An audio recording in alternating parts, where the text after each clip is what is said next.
बिस्मिल्लाहिर्रहमानिर्रहीम। अस्सलाम वालेकुम नादरीन, आप यूट्यूब चैनल देख रहे हैं, मैं इमरान खान हूँ। नादरीन, मैं आपको कुछ बयानात सुनाना चाहता हूँ सबसे पहले, क्योंकि अब लगभग 4.5 साल गुजर गए हैं पाकिस्तान में रजीम चेंज ऑपरेशन को। रजीम चेंज ऑपरेशन से पहले ये लोग किस तरह के दावे करते थे और कौन कौन लोग दावे करते थे, इनमें मैं आपको बयान सुनाऊँगा नवाज शरीफ का, शहबाज शरीफ का, इसहाक डार का, ख्वाजा आसिफ का और एहसन इकबाल का।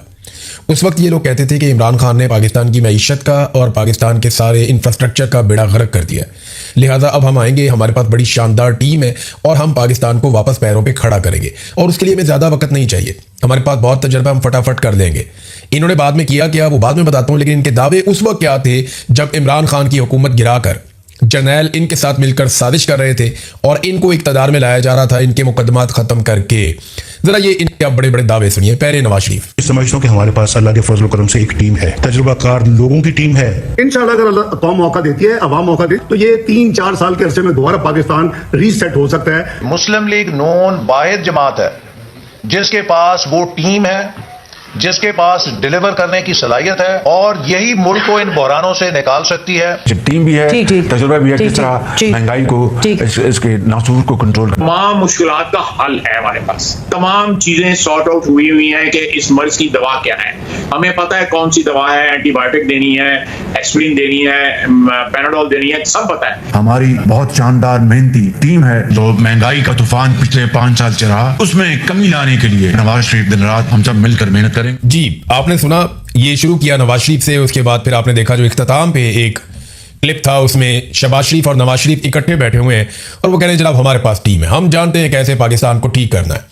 अब जो पाकिस्तान 6% की शरह से तरक्की कर रहा था, जिस पाकिस्तान के तमाम माशी आदाद शुमार बेहतर थे, आलमी सतह पर काफ़ी दबाव के बावजूद पाकिस्तान में हालात कंट्रोल में थे, दहशतगर्दी लगातार कम हो रही थी, पाकिस्तान में एक्सपोर्ट्स बढ़ रही थी, पाकिस्तान के अंदर गुर्बत और महंगाई जो है वो तो हर दौर में ही ज़्यादा रही, लेकिन इमरान खान ने काफ़ी हद तक उस पर कंट्रोल किया। कोरोना वायरस के आने के बावजूद बहुत सारी चीज़ें जो बेहतरी की तरफ गई थी उनका बेड़ा ही गर्क कर दिया पकड़ के इन्होंने। ये ऐसे तजर्बाकार आए या इन्हें लाया गया कि इन्होंने आने के बाद पाकिस्तान के किसी एक शोबे को भी एक कदम आगे नहीं चलाया, बल्कि गढ़ों में फेंक दिया। आज गुर्बत पहले से ज़्यादा, महंगाई पहले से ज़्यादा, बेरोज़गारी पहले से ज़्यादा और पाकिस्तान के अंदर सरमायाकारी पहले से बहुत कम, कर्जे पहले से बहुत ज़्यादा, आम आदमी की कमर इन्होंने तोड़ कर रख दी है, दहशतगर्दी पहले से कई गुना ज्यादा। ये सारा कुछ क्यों हुआ? क्या ये लोग वाकई इतने नालायक थे? नहीं, ऐसा नहीं है। देखिए, ये बड़ी ज्यादती हो जाएगी अगर मैंने ये कहा कि नवाज शरीफ एक बिल्कुल ही नालायक और नकम्मा आदमी है। ये बात नहीं है। नवाज शरीफ जैसा आदमी भी इस मुल्क को चला सकता है। मैं तो ये कहता हूं कि उस्मान बुज़दार को अगर 10 साल तक के लिए पाकिस्तान का वज़ीर आज़म बनाए और फिर उसे कोई फौजी जर्नल छेड़े ना, तो वो भी पाकिस्तान को कहीं ना कहीं पहुंचा देगा। सियासतदान जितना भी नालायक होना, वो जर्नैल से ज्यादा काबिल होता है। सियासतदान नालायक तरीन, सबसे बदतरीन सियासतदान भी आप उठाकर लाएंगे ना, तो वो एक सर्विंग जर्नैल से बहुत ज्यादा बेहतर होगा। उसकी वजह क्या है? वजह यह है कि जर्नैल बेचारा नौकरी करता है और उसको अपनी नौकरी से बाहर दिखाई नहीं देता, फिर उसको यस बॉस कहना पड़ता है बहुत सारी जगहों पे। बैरूनी आका भी होते हैं, अंदरूनी आका भी होते हैं, तो उसको चलना पड़ता है। फिर उसकी बड़ी महदूद सोच होती है, बहुत छोटी सोच होती है। जबकि सियासतदान, उसने पब्लिक को वापस जवाब देना होता है, वो अपने आप को अकाउंटेबल समझता है। उसे पता है कि अगले इलेक्शन में उसकी ऐसी तैसी हो जाएगी अगर उसने डिलीवर ना किया तो। उसे पब्लिक का खौफ भी होता है और वो कोई भी फैसला करते वक्त अवाम का मजमूई मफाद देखता है। तो सियासतदान हमेशा जर्नैलों से बेहतर रहते हैं। डिक्टेटर्स के दौर में पाकिस्तान में कुछ मंसूबे जरूर बने, लेकिन पाकिस्तान पीछे ही गया। अयूब खान ने गद्दारी का कार्ड सबसे पहले खेलना शुरू किया, याह्या खान ने मुल्क ही तोड़ दिया, फिर ज़ियाउल हक पाकिस्तान के अंदर क्लाशनकोफ और मंशियात का कल्चर लेके आ गया, फिर ज़ियाउल हक पाकिस्तान में मंशियात और क्लाशनकोफ का कल्चर लेकर आ गया, फिर उसने जहादियों की तंजीमें बना के खड़ी कर दी, फिर परवेज मुशर्रफ ने जी सबसे पहले पाकिस्तान का नारा लगाया और अमेरिका के आगे लेट गया, और फिर अमेरिकन जंग को अपने मुल्क के अंदर धकेल कर ले आया। 70,000 लाशें हमने फिर उठा ली। तो हर दौर के जर्नैल ने पाकिस्तान को उल्टा नुकसान पहुंचाया। आज आसिम मुनीर क्या कर रहे हैं? वही कर रहे हैं सेम। आसिम मुनीर साहब का कोई फर्क नहीं है जो बाकी डिक्टेटर पाकिस्तान में करके गए, एग्जैक्टली वही काम ये कर रहे हैं। और जिन लोगों को लाए, देखे, मैंने तो अभी सियासतदानों के आपको स्टेटमेंट सुनाए ना, असल में ये डिलीवर इसलिए नहीं कर पाए कि इनके ऊपर ठप्पा लग गया कि ये अवामी मुंतखब नुमाइंदे नहीं है। लोग इन्हें तस्लीम नहीं कर रहे। पाकिस्तान में इस्तेहकाम नहीं है। अगर इस्तेहकाम होता तो पाकिस्तान में कारोबारी जिंदगी चलता, अगर कारोबारी जिंदगी चलता तो टैक्स इकट्ठा होता, जब इनके पास ज्यादा पैसे होते तो ज्यादा बेहतर डिलीवर कर सकते। लेकिन ये सब कुछ हुआ नहीं। उसकी वजह यह है कि मिलिट्री एस्टेब्लिशमेंट ने पूरा का पूरा इलेक्शन चोरी कर लिया। इन लोगों के क्लिप तो आपने सुन लिए, लेकिन क्या आपको पता है कि आसिम मुनीर साहब ने कितने बड़े बड़े दावे किए थे जो अखबारात में छप गए थे? मीडिया में कई दिनों तक उसके ऊपर बहुत सारे टॉक शोज करवाए गए कि आसिम मुनीर साहब ने मईशत संभाल ली, कामरान खान साहब है, उन्होंने बहुत सारे ऐसे प्रोग्राम किए जिसमें उन्होंने कहा कि आसिम मुनीर ने कमर कस ली, आसिम मुनीर ने पाकिस्तान को संभाल लिया, आसिम मुनीर ने पाकिस्तान की मईशत को अपने हाथों में थाम लिया, और बहुत कुछ कहा गया। लेकिन हुआ क्या? कुछ भी नहीं हुआ। बेड़ा गर्क हो गया पाकिस्तान की मईशत का। ये दावे करते रहे और हम डूबते रहे। यहां तक सूरत हाल होगी कि ये सऊदी अरब और मुख्तलिफ अरब ममालिक के दौरे करके आए और उन्होंने कहा आकर कि मैं तो बहुत सारी सरमायाकारी लाने वाला हूं। ये ताजिरों से मुलाकात में फील्ड मार्शल आसिम मुनीर ने कहा कि मैं $100 अरब पाकिस्तान में लाने वाला हूं, लेकिन $1 अरब भी पाकिस्तान में नहीं आया सरमायाकारी के नाम के ऊपर। सरमायाकारी तो माइनस में जा रही है। लोग पाकिस्तान से पैसा निकालकर, वो इनके अपने अजीज हैं मोहसिन नकवी, वो ये कहते हैं कि $100 अरब तो पाकिस्तान से निकल गया 3 सालों में। आसिम मुनीर साहब ने कहा था कि $100 अरब को पाकिस्तान में लेकर आएंगे। उनके अजीज मोहसिन नकवी बताते हैं कि $100 अरब पाकिस्तान से निकल गया 3 सालों में, और मुझे जनाब 2-4 बंदे उल्टे लटकाने पड़ेंगे। तो मैं आपको बता करके बता देता हूं कि पैसे कैसे वापस आएंगे। आप अंदाजा करें, ये इनकी सोच है। इस सोच के साथ ये लोग मुल्क चलाएंगे। तो हुआ ये कि सऊदी अरब ने जब इनके साथ बैठकर मुज़ाकरात किए और बातचीत की तो इनके पास प्लानिंग कोई नहीं था। ये आज तक कोई एक भी मंसूबा ऐसा नहीं दे सके जिसमें कोई सरमायाकार दिलचस्पी ले और वो आकर पैसा पाकिस्तान में लगाए। उल्टा पाकिस्तान से मल्टीनेशनल कंपनियां जो पहले कई हुकूमतों की मेहनत के नतीजे में, यदि आप फर्ज कर लें कि नवाज शरीफ, बेनजीर, इमरान खान, इनकी हुकूमतें ही रही है ना, या काफ लीग, इन हुकूमतों की मेहनत के नतीजे में जो सरमायाकार या बड़ी बड़ी मल्टीनेशनल कंपनियां पाकिस्तान में आई थी, वो सारी की सारी इस दौर में पाकिस्तान को छोड़कर जाना शुरू होगी और चलेगी। इनकी तरजीहात क्या है, ये एक बड़ी दिलचस्प चीज़ मैं आपके सामने रखता हूं। ये नाज़रीन खबर देखें, खबर आप पढ़ेंगे आपको गुस्सा तो आएगा, लेकिन खबर आपको समझनी पड़ेगी कि ये पाकिस्तान के साथ कर क्या रहे हैं। कायमा कमेटी है जी दाखिला की, उन्होंने ये फैसला कर लिया और ये बिल मंजूर कर लिया कि साबिक अरकान पार्लियामेंट को ब्लू पासपोर्ट दिया जाए। अब ये दिया किस को जाएगा? जो साबिक अरकान है, जो रिटायर हो गए, चले गए। मेरा एक सवाल ये है कि जो अरकान असम्बली चले गए, वो अब पाकिस्तान की कौन सी खिदमत कर रहे हैं और किस लिए उन्हें यह पासपोर्ट चाहिए?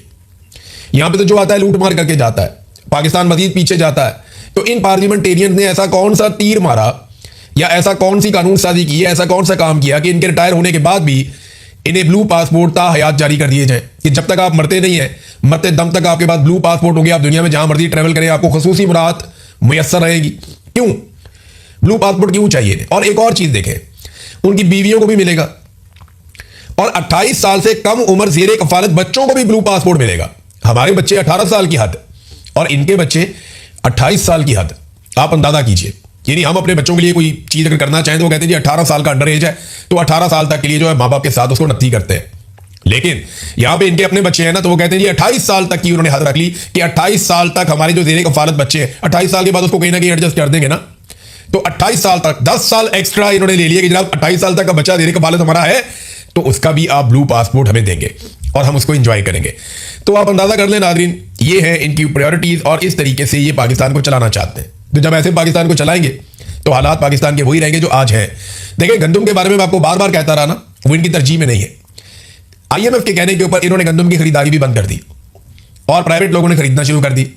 अब इस वक्त जो किसान ने गंदम बेची है वो 2500 से 3500 रुपए फी मन के आसपास बेची है। कोई 2800 में बेच गया, कोई 3200 में बेच गया, कोई 3500 में बेच गया जिसका दाव लग गया। लेकिन इस वक्त जो मार्केट के अंदर कीमत है गंदम बिकने के फौरन बाद जब किसान के हाथ से निकल गई तो 4200 रुपए से लेकर 4500 रुपए मन तक है। और अगर यही सूरत हाल रही तो नवंबर दिसंबर में यही गंदम, आज आप रिकॉर्ड करके रख लें, ये 4500 से 5000 तक मन हो सकती है, या हो सकता है इससे भी ऊपर चली जाए। ये जुमला आप रिकॉर्ड करके रख लीजिएगा।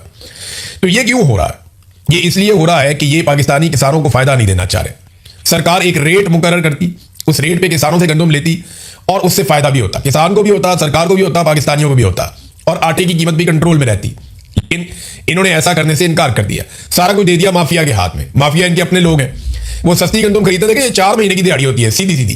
कैसे 4 से 6 महीने के अंदर आप अपना पैसा डबल कर लेते हैं, डबल नहीं कर लेते तो आप 50% कमा लेते हैं। आप गए किसान के पास, आपने फर्ज करें 3000 रुपए में गंदम खरीदी और आप 2 महीने के बाद 4000 रुपए में बेचते हैं, तो आप देखें ना, आपने 3000 पे 4000 कमा लिया। अब कोई भी बिजनेस 2 महीने में इतना पैसा नहीं देता, और अगर आप वेट करें और गंदम को पीस के बेचें तो आप पैसा अपना डबल करें। यही पाकिस्तान के अंदर जो सरमायादार हैं वो कर रहे हैं, और इन्हीं चीजों में पैसा है पाकिस्तान में कि गरीब को लूटी जाओ। अब 20 लाख टन गंदम जो है वो बैरून मुल्क से दरामद करनी पड़ रही है। मुल्क में गिजाई बहरान का खदशा पैदा हो गया है। 20 लाख टन गंदम पाकिस्तान को बाहर से दरामद करनी पड़ेगी। 35 लाख टन से जायद गंदम का शॉर्टफॉल इस वक्त मौजूद है, और ये सरकारी रिपोर्ट है, मैं आपको नहीं कह रहा। अब ये गंदम कहां से आएगी? अमेरिका को खुश करने के लिए अमेरिका से भी ली जा सकती है। हालांकि रशिया और यूक्रेन में दुनिया की बेहतरीन गंदम जो है वो बहुत बड़ी मिकदार में वहां पे पैदा होती है, वहां से आप ले सकते हैं सस्ती गंदम, आप खित्ते में ले सकते हैं सस्ती गंदम। लेकिन ये गंदम आप खरीदेंगे, बहुत मुमकिन हो सकता है अमेरिका को खुश करने के लिए उनकी मर्जी से या उनसे ले ली जाए। लेकिन गंदम का एक बहरान पैदा हो गया है और ये बहरान जानबूझकर पैदा किया गया। ये 2022 में इक़्तिदार में आए गंदम का बहरान, 2023 में गंदम का बहरान, 2024 में फिर बहरान, 2025 में फिर बहरान, अब 2026 में फिर बहरान। एक साल भी इन्होंने नॉर्मलाइज नहीं होने दिया। मरियम नवाज के 3 साल हैं बतौर वज़ीर आला पंजाब के, तीनों सालों में गंदम का बहरान रहा है। और प्रायोरिटीज की बात हम कर रहे थे ना, तो नीलम जेनम एक मनसूबा है जिसका सरचार्ज आप भर रहे हैं। जब भी कभी आप अपना बिल उठाकर देखते हैं तो उसमें नीलम जेलम एक सरचार्ज लगा होता है। वो पता क्यों लगा हुआ है कि हम एक नीलम जेलम का एक बहुत बड़ा प्रोजेक्ट बना रहे हैं, हाइड्रो प्रोजेक्ट है, वहां से बहुत सस्ती बिजली पैदा होगी, वो बिजली हम पाकिस्तानियों को देंगे और इस तरह पाकिस्तानी जो है वो सस्ती बिजली इस्तेमाल कर सकेंगे। लेकिन हुआ क्या कि अब इस मंसूबे को बंद कर दिया गया और 2028 तक इस मंसूबे को फ्रीज कर दिया गया कि इसके ऊपर अब पैसा नहीं डाला जाएगा। जब 2028 में इस मंसूबे को दोबारा शुरू करेंगे ना, तो आप मेरे से लिख कर ले लें। एक तो इसका डिजाइन ही पहले इन्होंने खराब किया, दूसरा आप मेरे से लिख कर ले लें कि ये पहले से कई गुना ज्यादा लागत का मंसूबा बन चुका होगा। 969 मेगावाट का ये मंसूबा था, 700 मेगावाट का आजाद पत्तन मंसूबा था, 1124 मेगावाट का कोहाला वाला मंसूबा था, 8 मेगावाट का एक और मंसूबा था। अब ये सारे मंसूबे इन्होंने बंद कर दिए। ये मंसूबे सस्ती बिजली बनाने वाले मंसूबे हैं। लेकिन अगर सस्ती बिजली बन गई तो फिर आईपीपीज की महंगी बिजली कौन खरीदेगा? और फिर आईपीपीज को जो आप इजाफी पेमेंट दिलवाते हैं कैपेसिटी पेमेंट के नाम के ऊपर, वो फिर कौन दिलवाएगा? और उसका कमीशन इनकी जेबों में कैसे जाएगा? तो आसान तरीका यह है कि आप पानी से बिजली ना बनाएं, वो इंडिया बना लेगा, वो आप इंडिया में छोड़ दें। देखिए ना, यही पानी इंडिया से आ रहा है, इंडिया इस पानी पे बिजली बना रहा है। जब ये पानी पाकिस्तान में दाखिल होता है, पाकिस्तान इस पानी को कुछ नहीं करता, ये पानी सीधा समुद्र में जाता है और पाकिस्तान इससे बिजली बनाने के लिए तैयार नहीं है। वो इसलिए कि यहां पे बड़े बड़े जायंट्स आकर बैठे हुए हैं और उन्होंने हुक्मरानों के साथ गठजोड़ किया हुआ है और वो आईपीपीज के जरिए से बिजली बना रहे हैं। वो 100 मेगावाट बिजली बनाने की कैपेसिटी है, बनाते 10 मेगावाट है, पैसे 100 मेगावाट के लेते हैं। आपका अपना वफाकी वजीर पानी और बिजली वो ये कह चुका है, लगारी, वो ये कह चुका है कि 1 यूनिट का इस्तेमाल करने के बाद अवाम को 4 यूनिट के पैसे देने पड़ते हैं। वजह क्या है? कैपेसिटी पेमेंट और वो मुआहदे जो इन लोगों के साथ कर दिए गए कि आप बिजली बनाएं या ना बनाएं, हम आपको पैसा देते चले जाएंगे। और अगर कहीं हाइड्रल बिजली बन जाती है या ये पानी से सस्ती बिजली बना लेते हैं तो फिर तो आवाम कहेंगे हमें ये वाली बिजली दो, हमें ये आईपीपीज की महंगी बिजली नहीं चाहिए। तो फिर आईपीपीज कहां जाएंगे? उनको पैसा कौन देगा? और कमीशन इनकी जेबों में कैसे आएगा? ये है वो सारा घटिया खेल जो खेला जा रहा है। देखिए, जो मंसूबे कौम को बनाते हैं ना, उन्हें आगे नहीं चलने दे रहे। लेकिन क्योंकि इन्होंने इस्लामाबाद एयरपोर्ट को, लाहौर एयरपोर्ट को और कराची एयरपोर्ट को बेचना है, इन 3 एयरपोर्टों की निजीकारी के लिए इन्होंने सिस्टम में डाल दिया। अब इन एयरपोर्ट्स की तौसीह के लिए मंसूबे आ गए, यानी इनको बेचना है तो इन पे कौम का अरबों रुपया पहले लगाओ फिर बेच दो। कैसा है? अभी 200 अरब रुपया इन्होंने रख लिया इस्लामाबाद एयरपोर्ट की तौसीह के लिए, जबकि खारिया मोटरवे के लिए भी 200 अरब रुपया इन्होंने रख लिया। ये वो मंसूबे हैं जो बिजली से ज्यादा जरूरी नहीं है, सस्ती बिजली से ज्यादा जरूरी नहीं है, लेकिन इन मंसूबों पे काम किया जा रहा है क्योंकि इन्हें बेच देना है बाद में। और जिन मंसूबों में काम होना चाहिए उनको रोक दिया गया है ताकि आईपीपीज की महंगी बिजली खरीदने पे कौम मजबूर हो जाए। नाजरीन, ये रगबाज है, इन्होंने रगबाजी की है हमेशा। अभी ये नारोवाल का एक वाकया है, ये जागो वालों ने इसको रिपोर्ट कर दिया, खबर चला दी इसकी, वरना ये पता ही नहीं चलना था। हुआ ये कि मरियम नवाज के नाम के ऊपर वहां पे सूबाई वज़रा ने जाके व्हील चेयर और इलेक्ट्रिक स्कूटियां जो हैं वो बांट दी माजूर बच्चों में।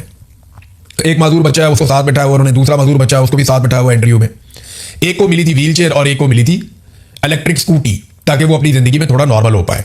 वो जब प्रोग्राम खत्म हुआ, मरियम नवाज की टीम वापस गई तो जनाब उन्होंने, जिन्होंने प्रोग्राम करवाया था, उन्होंने बाहर जाने से रोक दिया। उन्होंने कहा ये व्हील चेयर हमारे हवाले करें वापस और ये स्कूटी भी हमारे हवाले करें वापस, बस हमने आपको दिखाने के लिए दी थी। और वो बच्चे बेचारे बैठे हुए बोर होके, उन्होंने कहा जी हमारी व्हील चेयर भी वापस ले ली, हमारी स्कूटी भी वापस ले ली और ये भी रिपोर्ट हो गया। तो इसी तरह इन्होंने कौम को कहा जी 300 यूनिट तक बिजली हम आपको मुफ्त देंगे। कौम को पता था झूठ बोल रहे हैं, कौम ने इनको वोट ही नहीं डाले, कौम ने इनको मारे लित्तर और इनको किया रिजेक्ट। कौम ने इनको रिजेक्ट कर दिया। ये बूट पॉलिश करके तस्मों के साथ लटक के इक्तदार में आकर बैठ गए और बैठने के बाद चलो वादा तो पूरा कर दो, इन्होंने फिर भी वादा पूरा नहीं किया। और सीधी सी बात है, इनको पता है कौम ने इनको वोट तो दिया नहीं, तो ये कौम के बारे में क्यों सोचे? ये तो नवाज शरीफ बाजी में कहता रहा है ना कि जो लोग इक्तदार में चोर रस्ते से आते हैं वो कभी भी अवाम का ख्याल नहीं रखते। तो आज नवाज शरीफ चोर रस्ते में अपने खानदान समेत इक्तदार में आया तो वो ख्याल कैसे रखेगा? शौदा के लवाहिकीन अलग शिकवे कर रहे हैं, गिले कर रहे हैं। मैं एक इंटरव्यू देख रहा था, साबिर खान साहब, ये आसिफ शहीद के भाई हैं जो बलूचिस्तान में शहीद हुए। बलूचिस्तान में बहुत सारे पुलिस वाले शहीद हुए ना, पहाड़ों पे लाशें पड़ी रही, कोई उठाने वाला नहीं था। अब ये शहीद का भाई ये बताता है कि एफसी ने 2 किलोमीटर दूर थी एफसी, वो मदद के लिए नहीं आए, उन्हें जनाब ट्रांसफर कर दिया जाता है, नौकरी से इधर उधर हटा दिया जाता है, लेकिन उनके खिलाफ कार्रवाई क्यों नहीं करते, उनको गिरफ्तार क्यों नहीं करते? हमारे लोग मारे जा रहे थे और वो मदद के लिए नहीं आ रहे थे। फिर उन्होंने बताया कि जनाब बहुत बड़ी तादाद में पुलिस वाले इस्तीफे दे रहे हैं। ये एक शहीद पुलिस वाले का भाई बता रहा है, मेरे भाई ने 12 गोलियां सामने दिखाई हैं। मेरा भाई दलेर आदमी था, बुज़दिल नहीं था अपने भाई का, उसने बताया। उसने कहा लाशें पहाड़ों पर पड़ी नहीं 3 दिन, कोई वहां पे उठाने वाला नहीं था, आप में उन्हें उठाने की हिम्मत नहीं थी, पुलिस वाले नौकरियों से इस्तीफे दे रहे हैं। वो कह रहे हैं मैं लाशें लेके कहां जाऊं। ये नाज़रीन बलूचिस्तान की सूरत हाल है, और आज ये यही सूरत हाल कश्मीर में पैदा करना चाहते हैं। लेकिन आज़ाद कश्मीर के लोग डट गए, वो खड़े हैं अपने मौक़िफ़ के ऊपर, और वो सरकारी मुलाजिम जो तनख्वाहदार मुलाजिम है उससे हारने को तैयार नहीं है। आफरीन है आज़ाद कश्मीर के लोगों पे भी, और उन लोगों पे भी जो पाकिस्तान तहरीक इंसाफ की, खासतौर पे खवातीन, उन्हें तो मैं कहूँगा आफरीन है। देखिए ना, बहुत सारे लोग कहते हैं इमरान खान को उसके लोग छोड़ गए, इमरान खान को ये बंदा छोड़ गया, वो बंदा छोड़ गया, ये तस्वीर आ गई, देखें इतने लोग इमरान खान के साथ थे, सारे आज नहीं है। क्या ये सारे किसी और पॉलिटिकल पार्टी में खुद अपनी मर्जी से चले गए, या इन्हें कोई लालच देकर दे गया, या ये नजरियाती तौर पर इमरान खान से इख्तलाफ करके चले गए?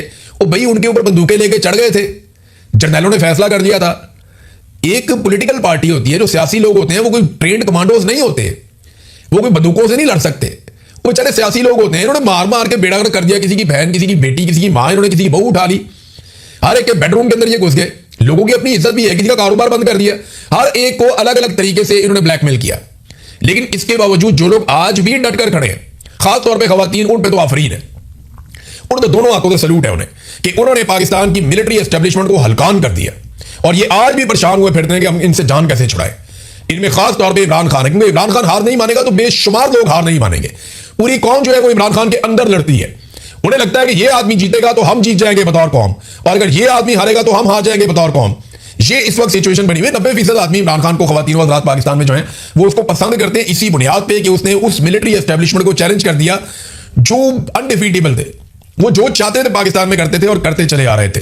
बहरहाल आजाद कश्मीर के लोगों ने डट कर, यानी आज 38-39 दिन हो गए, उन्होंने ये साबित किया कि सब लोग ऐसे नहीं होते जिन्हें जल्दी हराया जा सके। वो डट कर खड़े हैं, मजबूती से खड़े हैं, मुकाबला कर रहे हैं, और मेरे ख्याल में अब ये गिला नहीं करना चाहिए कि लोग खड़े नहीं होते। जो खड़े हैं उनका साथ देना चाहिए।